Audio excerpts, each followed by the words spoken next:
우주 채널 레인보우 다이아 크리스탈이 이끄는 기적 방송국입니다. 우리 우주님들 환영하고 사랑합니다. 제가요, 오늘은 아주 멋진 책을 준비해 왔습니다. 저에게 딱 맞는 책, 그리고 우리 우주 채널에 딱 맞는 책입니다. 제목 초대, 글 윤미솔, 그림 장성은, 떠도는 섬 출판사입니다. 이 세상에 영원한 절망이란 없어요. 죽으라 하는 것 같지만 다 살아나갈 구멍이 있거든요. 어떻게 마음 먹느냐에 따라 인생이 확 바뀌는데 그걸 모르고 다들 절망합니다. 오직 돈과 사랑, 성공을 얻기 위해서 그렇게 몸부림을 치다가 그런 조건들에 자꾸 휘말린답니다. 내 저것만 있으면 행복해지지 하지만 실상 내 손에 들어와 보면 아무것도 아니에요. 지금 이 상태로 행복할 수 없는 사람은 저것을 얻어도 행복할 수 없습니다. 또 결핍이 생긴답니다. 인간이란 육체를 가진 영적 성장을 이루는 동물입니다. 신이 있을까요? 여러분 신을 믿으시나요? 네, 신은 존재하고요. 우리 영혼도 존재합니다. 앞으로 신과 영혼에 대해서 이야기하도록 하겠습니다. 감사합니다. 이번에 현재 삶의 처지에 대한 시각에 대해 이야기를 좀 해보고 싶습니다. 영화 좋아하세요? 전 깊이는 없지만 그냥저냥 보는 거 편이에요. 가장 최근에 본 영화가 킬빌 2였는데 1편이 더 좋았어요. 자, 영화는 진짠가요? 영화를 보고 있는 제가 영혼이라면 킬빌은 우리가 살고 있는 이 세상입니다. 우리가 사는 이곳과 영화를 비롯해 모든 게 딱딱 맞아 떨어지는 건 아니지만 이해는 쉬울 것 같네요. 우리네 인생이 영화와 다른 게 있다면 우리가 그냥 보기만 하는 게 아니라 직접 출연하는 거죠? 네, 우리들 한 명 한 명의 인생과 영화의 배역은 거의 같은 의미를 갖거든요. 우리는 배우이면서 시나리오 작가이면서 감독이기도 하죠. 우리 참 다양한 분들이 계시죠. 가족 관계서부터 나이, 외모, 경제적인 능력 등이 천차만별일 거예요. 저만 해도 어렸을 때 우리 집이 부자였다가 사춘기 시절부터 갑자기 어려워져서 쭉 힘들어 살다가 제가 돈을 벌기 시작한 이후부터 좀 숨통이 트일만 했었거든요. 그러다 결혼한 이후부터 제가 바라던 대로 평범하게 살고 있어요. 저는 제가 경제적으로 고통을 받을 때 정말 왜 이렇게 힘들게 살아야 하는지 그 이유를 모르겠더라고요. 꼭 경제적인 이유뿐만 아니라 여러 가지 다른 이유로 자기 처지에 만족하며 살기는 힘이 들죠.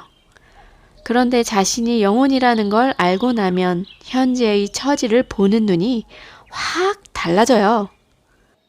예를 들어 볼게요. 정우성의 똥개를 보셨는지 모르겠네요. 정우성이 팍 망가져서 집안도 별 볼 일 없고 생긴 것도 그저 그런 백수 건달처럼 나오거든요. 진짜 정우성을 영혼이라고 쳐요. 영화에 나오는 똥개라는 별명을 가진 백수는 정우성의 현생이라고 치고 아버지한테 쥐어박히며 밑바닥을 전전하며 사는 역할을 한다고 정우성이 진짜 똥개가 되나요? 그는 자신의 연기 지평을 넓히기 위해 똥개라는 역할을 선택했을 뿐이죠. 지금 당장 얻어 터지는 순간을 연기해도 촬영 끝나면 정우성은 외제찼다고 자기 집으로 돌아가는 거예요. 왜 정우성처럼 잘생긴 배우가 똥개 역할 같은 걸 선택했을까요? 다른 뽀대나는 역 맡아달라고 줄을 섰는데 실제로 고소영이 여우인지 귀신으로 나온 옛날 영화에서의 어설프고 불안한 연기를 기억하는 저로서는 쓰레빠 찍찍 끌면서 난닝구 요렇게 표현해야 제맛이 나죠. 난닝구 있고 머리 벅벅 긁어내는 그 비약적인 연기 발전에 박수를 보내고 싶었어요. 멜 깁슨이 예수님 역할한다고 예수님이 되나요? 우마 서머니 킬러 역을 맡았다고 진짜 킬러 돼요? 영혼들이 뽀대나는 역할 가지고 싸우지 않는 진짜 이유가 하나 있어요. 영혼들이 정말 자신의 삶을 결정할 수 있는 거라면 왜 다 대통령이나 공주, 재벌 같은 거 선택 안 하고 폼 안 나는 302호집 아줌마를 택할까 하는 의문을 가지신 분들이 있을 것 같아서요. 그 역할이 끝나면 배우로서 어떤 평가를 받는가가 중요하지 그 역할 자체는 아무 의미가 없는 거예요. 그 역에 충실해서 자신이 원하던 발전만 이루면 땡인 거예요. 다양한 역할을 통해서 자신을 발전시켜 놔야 선택의 폭도 넓어지죠. 그래도 역시 뽀샤시한 역할 맡은 사람들이 부러우면 다음에 그 역할 맡으시면 돼요. 지금은 그래도 본향으로 돌아가면 딴 역할 맡아지고 싶으실걸요? 거의 장담하건대. 하지만 지금까지 말씀드린 건 어디까지나 지방에 있는 그저 그런 학교에 다니는 저와 비슷한 단계의 영혼들의 입장에서 드린 말씀이었어요. 본고사 있던 시절 경기고등학교 같은 빵빵한 학교 다니는 영혼들은 배우 이제 그만두고 전업 준비해야지 하는 중일지도 모르지요. 어때요? 아직도 자신의 처지가 비관스럽나요? 이왕 맡은 역할 멋지게 촬영 끝내고 뿌듯하게 시사회 보고 싶은 의욕이 무럭무럭 생기지 않으세요? 냉장고 비웠을 때 제일 만만한 게 수제비예요. 그죠? 김치 하나 놓고도 한 그릇 뚝딱 향수를 달릴 수 있으니까요. 근데 수제비 해먹으려면 반죽을 해야 되잖아요. 오늘 참다운 선행이란 무엇인가 하는 얘기를 하기 전에 먼저 우리가 수제비 반죽이라는 말씀을 꼭 드려야겠어요. 우리는 우리가 윤미솔이라든가 김개똥인 줄 알고 살잖아요. 근데 우린 수제비 반죽에서 떨어져 나온 반죽 한 점이에요. 비유나 우화로 쉽게 풀어내도록 노력해 볼게요. 하필 수제비 반죽을 예로 들어 존재의 존엄성에 상처를 입으셨다면 실은 그 수제비 반죽이 무한한 사랑덩어리, 빛으로 가득한 거대한 에너지 덩어리인 신이라는 사실을 기억해 주세요. 우리 모두는 신으로부터 떨어져 나왔다는 것을요. 육신을 벗게 되면 우린 누구나 빛 덩어리, 영혼으로 되돌아가거든요. 지금 반죽을 다 마쳤고 한 점을 똑 떼어 놓았어요. 이게 신에게서 떨어져 나온 영혼이에요. 일단 개별성을 갖게 되겠죠? 하나의 영혼이니까. 이 반죽 한 점은 비록 반죽 통째비의 크기는 다르지만 끈기, 물을 섞어 놓았으니 끈기라든지 잠재력이라든지 하는 모든 점에서 큰 반죽과 똑같은 속성을 갖습니다. 계속 반복되는 말이지만 육체를 입지 않은 우리들의 영혼은 신에게서 떨어져 나왔어요. 이 작은 반죽 한 점이 스스로를 두 개로 뚝 잘라내서 하나는 김개똥의 육체를 입고 환생하고 나머지 한 점은 다른 행성으로 가 외계인의 옷을 입고 환생하자 할 수도 있는 거거든요. 예전에 제가 이런 이야기를 들었다면 안 돼! 난 누가 뭐래도 윤미솔이야. 아무도 내 정체성을 위협할 순 없어. 라고 생각했을 거예요. 그런데 신을 만나고 나니 아하, 난 반죽이구나. 잠시 떨어져 나왔지만 다시 그리로 가서 붙게 되어 있구나. 그게 내 본성이었지 하는 놀라운 의식 변화가 일어났어요. 아무도 빼앗아 갈 수 없는 세상에서 가장 든든한 백을 우리 모두 가지고 있는 거죠. 나라는 건 사실 없어요. 나는 에고라는 건 사실 없습니다. 그래서 전 현생에서 평범한 주부 역할 맡아도 다른 반죽이 공주 역할을 맡든 재벌 딸내미 역할을 맡든 지금 현생의 역할에 아무 불평 없이 최선을 다할 수 있는 거예요. 그냥 잠깐 손톱만한 크기로 떨어져 나왔다 해도 분명 저는 반죽이라는 것 같은데 저랑 똑같은 반죽 조각들이 지금 나보다 더 커 보이든 작아 보이든 그게 무슨 상관이겠어요.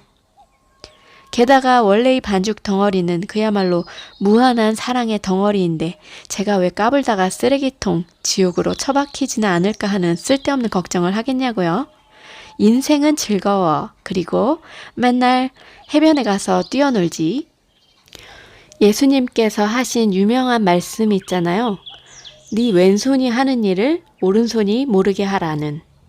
처음에 저 어렸을 때 무슨 소리 하시나 했어요. 왼손으로 거지한테 돈 주는데 오른손이 어떻게 모르지 그랬죠. 그러다가 나중에 좀 자라서 남들한테 보이려고 하지 말고 숨어서 하라는 비유로 하신 말씀인가 보다 하고 해석했죠. 그런데 신과 만난 그 이후에 그 평범한 말씀이 완전히 다르게 해석되더라고요. 가슴이 후들후들 떨릴 만큼 감동적인 말씀, 즉 진리였던 거예요. 그때서야 왼손이 내가 하는 일을 오른손 역시 내가 모를 만큼의 수준까지 올라와 선행을 해다오 하는 간절한 당부셨다는 걸 깨달았으니까요. 저는 교회복이 없었는지 이 말씀을 제대로 해석해 주신 분이 없어서 잘못 이해했거든요. 왼손도 오른손도 윤미솔 거잖아요. 더 정확히 말하자면 왼손 윤미솔의 자아가 하는 일을 오른손 윤미솔의 또 다른 자아가 모르는 거죠. 제 친구의 예를 들어볼게요. 이슴이란 친구 얘기. 얘는 바퀴벌레도 안 죽이는 애예요. 이곳이 태평양의 한 섬이라 더운 곳이니 조금만 방심하면 벌레 생기기 딱이에요. 밤에 불 켰을 때 한 마리라도 눈에 띄면 저는 광분하며 펑이요라고 부르는 폭발물 비슷한 연기 슉슉 나는 약을 터트려 놓고 영화 보러 가는 애였어요. 박멸하면서. 근데 얘는 바퀴벌레도 생명이기 때문에 안 죽인대요. 그래서 네 생명이 위협받을 수도 있는데 그건 좀 심하다 그랬죠. 그랬더니 최대한 깨끗하게 해서 생기지 않도록 노력은 하지만 만약에 생긴다 해도 걔네들 돌아다니던 음식 그냥 같이 먹으며 저항력을 키우면 된대요. 허걱, 그래도 자기 안 죽고 잘 산대나요? 그런데 이즈미가 제가 정말 힘들 때 그야말로 물심양면으로 많이 도와주었어요. 너 사실은 레즈비언이지? 나랑 사귀려고 그러는 거지? 내 남자친구는 나랑 울 신랑의 경계심을 흩뜨려는 너의 위장전술이지? 이러고 놀리며 만나게 되는 거죠.